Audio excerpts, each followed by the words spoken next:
आप देख रहे हैं आज तक। मैं हूं आपके साथ नवजोत रंधावा। सुबह सुबह में आपका स्वागत है। हाथरस कांड पर सियासत हाउसफुल है। घटना के बाद से जहां योगी सरकार बैकफुट पर है, वहीं विपक्षी पार्टियां सरकार को घेरने का कोई मौका नहीं छोड़ना चाह रही। हाथरस से लेकर लखनऊ और दिल्ली तक इस मामले को लेकर सियासत गरमाई हुई है। हाथरस की पीड़िता को इंसाफ के लिए हर तरफ से आवाज उठ रही है, तो इस मसले पर सियासत भी हाउसफुल है। हाथरस कांड को लेकर विपक्षी पार्टियां योगी सरकार को घेरने में जुटी हुई है। हाथरस से लेकर दिल्ली तक इस मुद्दे पर जमकर सियासत हो रही है। यूपी के सीएम योगी ने महिलाओं की सुरक्षा को लेकर भरोसा दिलाया है और लिखा कि उत्तर प्रदेश में माताओं बहनों के सम्मान स्वाभिमान को क्षति पहुंचाने का विचार मात्र रखने वालों का समूल नाश सुनिश्चित है। इन्हें ऐसा दंड मिलेगा जो भविष्य में उदाहरण प्रस्तुत करेगा। हाथरस में जो कुछ हुआ उसके बाद से योगी सरकार बैकफुट पर है। विपक्ष लगातार सरकार पर हमले कर रहा है। कांग्रेस योगी सरकार पर हमलावर है और पार्टी महासचिव प्रियंका गांधी एक के बाद एक ट्वीट के जरिए सीएम योगी से इस्तीफे की मांग पर अड़ी हैं। उन्होंने ट्वीट किया, इस्तीफा। आपको यूपी के मुख्यमंत्री पद पर रहने का कोई नैतिक अधिकार नहीं है। इससे पहले शुक्रवार को प्रियंका गांधी दिल्ली के वाल्मीकि मंदिर में आयोजित प्रार्थना सभा में शामिल हुई। कांग्रेस महासचिव ने हाथरस की बेटी के लिए इंसाफ की मांग की और वहीं से योगी सरकार पर निशाना साध लिया। अपनी आवाज उठाइए। मीडिया के मेरे भाई बहन यहाँ हैं। आप सरकार पर दबाव डालिए। हम राजनीतिक दबाव डालेंगे और इस देश की एक एक महिला सरकार पर नैतिक दबाव डाले। हमारी बहन के साथ न्याय होना चाहिए। हमारी देश की ये परंपरा नहीं है कि उसका परिवार, उसके पिता, उसके भाई उसकी चिता को जला नहीं पाए। ये हमारी परंपरा नहीं है। इस बीच हाथरस कांड पर जारी सियासत की एक और तस्वीर दिल्ली के जंतर मंतर पर देखने को मिली। शुक्रवार की शाम जंतर मंतर पर कांग्रेस और लेफ्ट के साथ आम आदमी पार्टी ने भी मोर्चा खोल दिया। दोषियों को सख्त से सख्त सजा दी जाए। जो सारा प्रकरण हुआ उससे कुछ लोगों को ऐसा लगता है कि दोषियों को बचाने की कोशिश की जा रही है। वो नहीं होना चाहिए। दोषियों को सख्त से सख्त सजा मिले और जो परिवार है उस परिवार को इस वक्त सहानुभूति की जरूरत है। हाथरस कांड पर जहां राजनीति जमकर हो रही है, तो वहीं शहर शहर घटना के खिलाफ विरोध प्रदर्शन का दौर भी जारी है। लखनऊ में शुक्रवार को समाजवादी पार्टी ने योगी सरकार के खिलाफ विरोध प्रदर्शन किया। यहां समाजवादी पार्टी कार्यकर्ताओं को पुलिस की लाठी का शिकार होना पड़ा।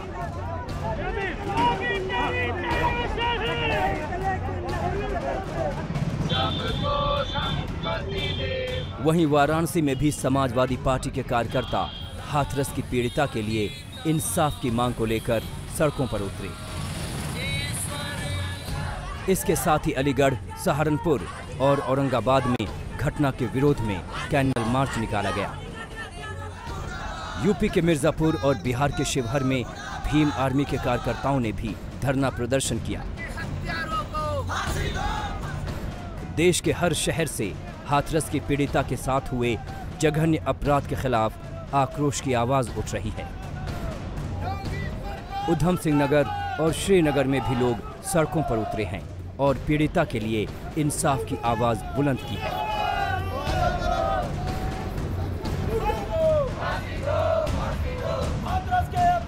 आज तक ब्यूरो।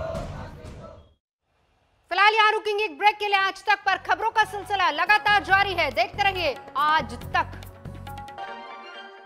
हाथरस की घटना पर पूरे देश में उबाल है। देश के कई शहरों में पीड़िता को इंसाफ के लिए आवाज उठ रही है। कहीं लोग सड़कों पर उतरकर विरोध कर रहे हैं तो कहीं कैंडल मार्च निकाला जा रहा है। इंसाफ की मांग लगातार हो रही है और ये देश के अलग अलग इलाकों की, अलग अलग शहरों की तस्वीरें हम आपको दिखा रहे हैं। लखनऊ हो, वाराणसी हो, मिर्जापुर हो, सहारनपुर हो, हर जगह पर, देश के हर कोने में, हर शहर में हाथरस कांड को लेकर लोग गुस्से में हैं।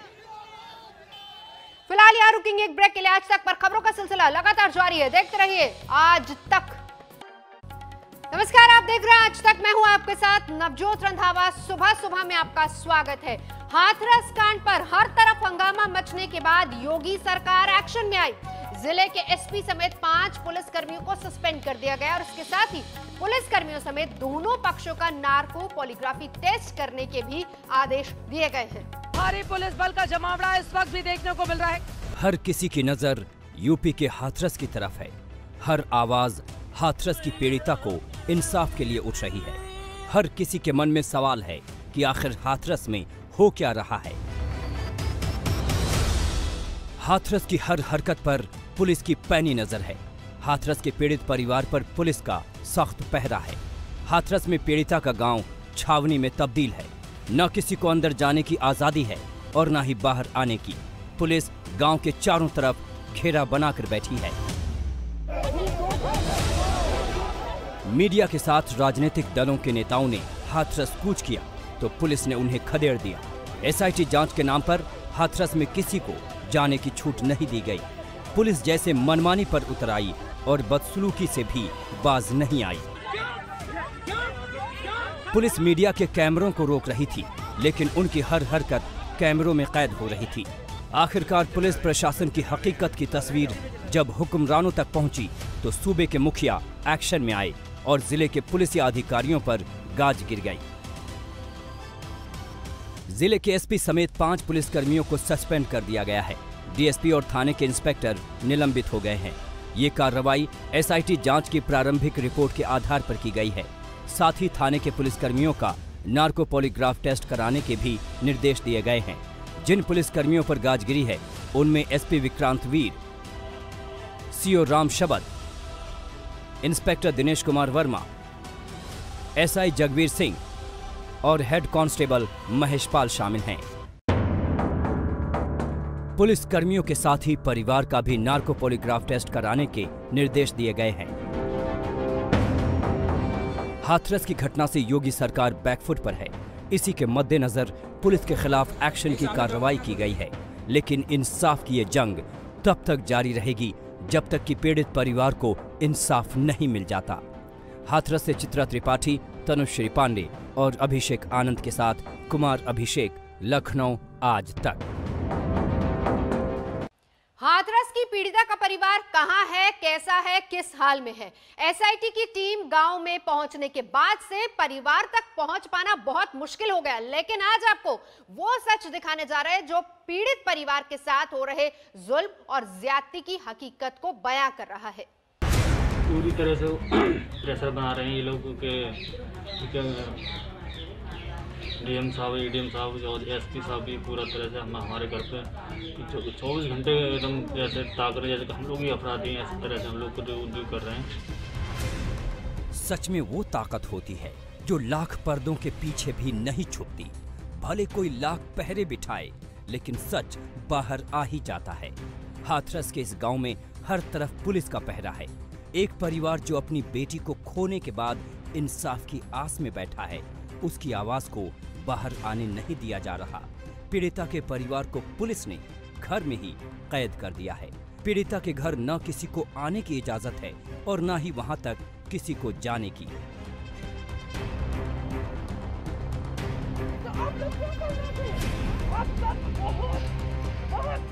अगर कोई पुलिस के पहरे को पार कर पीड़िता के घर जाने की कोशिश करता है तो उसके साथ क्या सुलूक होता है वो तस्वीरें बयां करने के लिए काफी है।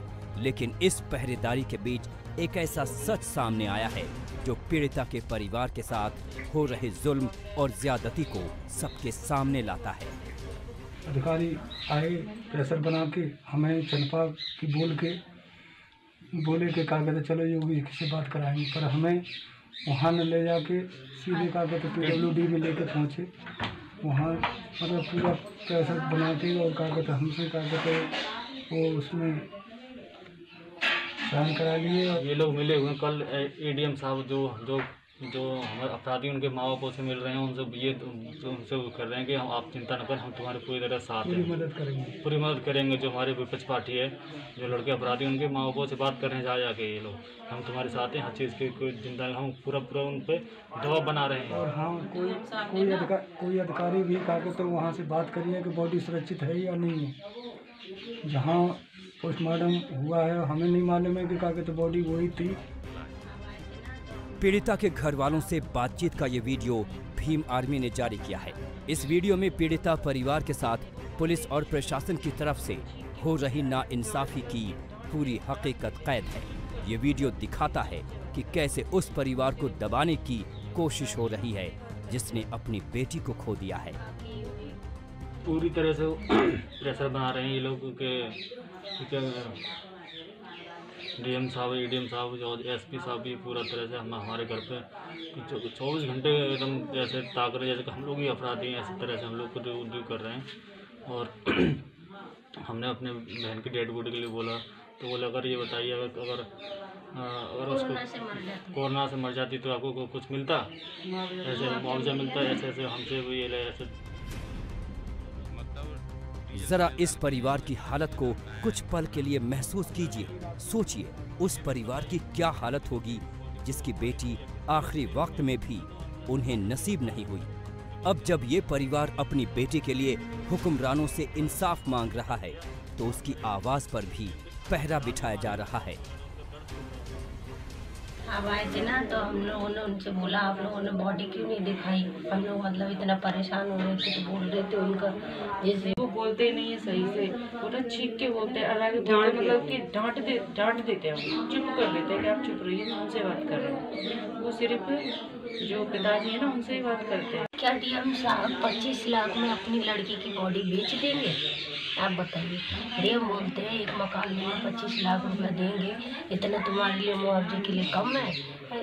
हम लोग ये सब कुछ छोड़ के जाएंगे। अगर जो डीएम साहब की अगर बेटी के साथ ऐसा हुआ होता क्या वो बर्दाश्त कर पाते?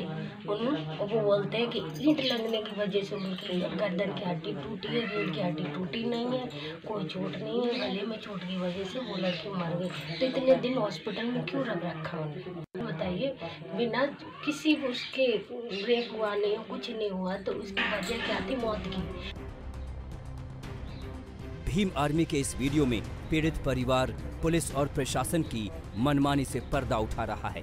अब देखना ये होगा कि इस वीडियो के जरिए परिवार ने जो अपनी आवाज बुलंद करने की कोशिश की है उससे हुक्मरानों के कानों पर कितनी जूं रेंगती है।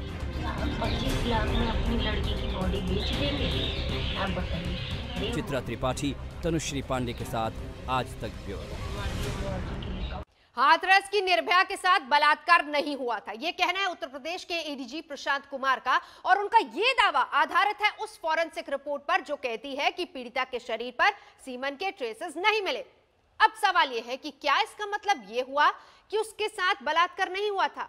क्या मरते समय पीड़िता ने अपने साथ गैंगरेप का जो बयान दिया था उसे नजरअंदाज कर दिया गया? Now today the FSL report from Agra has come, which clearly says that there has been no sperm is found on the collected samples, hence rape was not committed. मतलब पीड़िता के शरीर पर सीमन नहीं मिला तो लड़की का रेप हुआ ही नहीं। भला ये क्या बात हुई एडीजी साहब? क्योंकि कानून तो कहता है कि सीमन का न मिलना रेप न होने की गारंटी नहीं है। एडीजी साहब को शायद मालूम नहीं है कि सुप्रीम कोर्ट ने साल 1994 में एक केस के दौरान साफ तौर पर कहा था कि पीड़िता के शरीर पर सीमन का न मिलना रेप को खारिज करने का आधार नहीं हो सकता। साल 2012 में बॉम्बे हाई कोर्ट ने कहा था कि रेप को अपराध साबित करने के लिए पीड़िता के शरीर में सीमन की मौजूदगी साबित करना अनिवार्य नहीं है। तो एडीजी साहब थोड़ा स्टडी कर लेते कानून को, आसानी हो जाती सही निष्कर्ष पर पहुंचने में।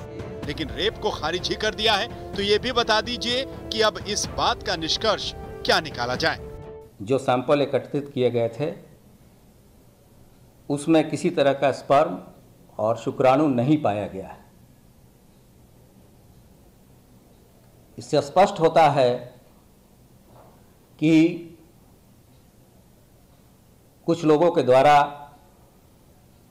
प्रदेश में गलत तरीके से जातीय तनाव पैदा करने के लिए इस तरह की चीज़ें कराई गईं और पुलिस ने शुरू से इसमें त्वरित कार्रवाई और तत्समय कार्रवाई की है। एडीजी साहब फॉरेंसिक रिपोर्ट के आधार पर कह रहे हैं कि रेप का आरोप झूठा है। तो ये भी बता दीजिए कि मरने से पहले पीड़िता ने जो आखिरी बयान दिया था वो भी झूठा था, क्योंकि उसमें तो वो अपने साथ गैंग रेप की बात कह रही थी। उस दिन जिस दिन आपकी चोट लगी है उस दिन रेप हुआ है? अच्छा, दोनों ने किया था, कोई और भी था? वो दोनों थे, पर बाकी सब भाग गए थे। अच्छा, बाकी सब भाग गए थे। अच्छा, मम्मी को देख के भाग गए थे। पीड़िता अपना दर्द बयां करके चल बसी। उसके आखिरी शब्द यही थे कि उसके साथ गैंग रेप हुआ है। पीड़िता का परिवार कह कह कर थक चुका है कि उनकी बेटी के साथ गैंगरेप हुआ, लेकिन यूपी पुलिस मानने को तैयार नहीं है। उसका पूरा जोर इस बात पर है कि पीड़िता के शरीर पर सीमन नहीं मिला। लेकिन सीमन मिलता कैसे? पीड़िता के साथ 14 सितंबर को दरिंदगी हुई और एडीजी साहब खुद कह रहे हैं कि फॉरेंसिक सैंपल तो 25 सितंबर को लैब भेजे गए, यानी 11 दिन बाद। लोगों ने आपको पूर्व में भी बताया था कि जब पीड़िता जो विक्टिम है, when she was admitted in AMU hospital, the forensic samples were collected on 25th of September and on same day it was sent to Forensic Science Laboratory at Agra. तो एडीजी साहब पीड़िता का बयान नहीं मानते, पीड़िता के परिवार का आरोप नहीं मानते, कानून की धाराएं नहीं मानते, लेकिन एडीजी साहब को सीमेन न मिलने पर रेप को खारिज करने से पहले ये तो पता कर लेना चाहिए था कि सरकारी गाइडलाइंस के मुताबिक बलात्कार की शिकार महिला का 4 दिन के अंदर मेडिकल टेस्ट करवाना जरूरी होता है। एक्सपर्ट्स के मुताबिक घटना के 72 घंटे बाद मेडिकल टेस्ट में पीड़िता के शरीर पर सीमेन के ट्रेस मिलना बहुत मुश्किल हो जाता है। 96 घंटे बाद मेडिकल टेस्ट हो तो सीमेन का ट्रेस मिलना लगभग नामुमकिन हो जाता है। लेकिन हाथरस पुलिस ने तो पीड़िता के फॉरेंसिक सैंपल लेने में ही 8 दिन लगा दिए और सैंपल को लैब भेजने में 3 दिन और लग गए। किसी भी रेप केस या सेक्सुअल असॉल्ट केसेस में मेडिकल एग्जामिनेशन जो होता है वो बहुत ही इम्पॉर्टेंट रोल प्ले करता है और जितनी जल्दी हो सके, जैसे ही विक्टिम का ट्रीटमेंट स्टार्ट किया जाता है, साइमल्टेनियसली या इमीडिएटली बाद में मेडिकल एग्जामिनेशन किया जाता है, ताकि जो एविडेंसेस है वो बिना किसी कंटैमिनेशन के जो कलेक्ट किया जा सके। सबसे पहले तो जो विद इन 12 आवर्स होता है और maximum up to 48 to 72 hours होता है। 3 से 4 दिन तक के केसेस में हमारे यहाँ साइंटिस्ट ने ऑब्जर्व किए हैं VS स्लाइड के अंदर स्पर्म्स जो है, और स्पर्म्स की अगर प्रेजेंस होती है तो चूँकि उसमें सफिशिएंट क्वांटिटी में DNA होता है तो then we are going for DNA profiling. तो उससे बड़ा स्पेसिफिकली हम पिन पॉइंट कर सकते हैं। ये गैंग रेप में वी कैन पिन पॉइंट कि भाई कौन 4 लोग हैं या 3 लोग हैं या ज़्यादा लोग हैं, तो ये आसानी से बताया जा सकता है। वैसे यूपी पुलिस की विश्वसनीयता तो इस केस में शुरू से ही सवालों के घेरे में है। उसे तो पीड़ित लड़की के आखिरी बयान वाले वीडियो में भी सच्चाई नहीं दिखी, लेकिन पीड़िता की जीभ दिख गई। वीडियो भी आया है जो कि स्थानीय पत्रकार लोगों ने लिया था, जिसमें पीड़िता ने स्वयं और उसकी मां ने घटना का पूरा ब्यौरा दिया है। उस वीडियो में पीड़िता ने अपनी जीभ भी दिखाई है। तो जहां तक जीभ कटने की बात थी या काटने की बात थी, वो सरासर गलत थी। मतलब जीभ नहीं कटी थी, रीढ़ की हड्डी नहीं टूटी थी। यूपी पुलिस का पूरा जोर इसी बात पर है कि किस तरह से ये मामला दबा दिया जाए। लेकिन इस केस में कानून को भुला चुकी यूपी पुलिस एक और बात भूल गई, वो ये कि बैरिकेड लगा देने से सच की आवाज को दबाया नहीं जा सकता। हाथरस के सच पर जो पर्दा डाला जा रहा है, वो पर्दा जब गिरेगा तो यूपी पुलिस का सच भी बेपर्दा होगा। दिल्ली से मिलन शर्मा और हाथरस से चित्रा त्रिपाठी के साथ आज तक ब्यूरो। फिलहाल यहाँ रुकेंगे एक ब्रेक के लिए। आज तक पर खबरों का सिलसिला लगातार जारी है, देखते रहिए आज तक। नमस्कार, मैं हूं अंजना ओम कश्यप। हमें उम्मीद है ये वीडियो आपको पसंद आया होगा। लेटेस्ट खबरों के लिए यूं ही देखते रहिए आज तक, और इस वीडियो के पसंद आने पर लाइक, शेयर एंड सब्सक्राइब करना ना भूलें।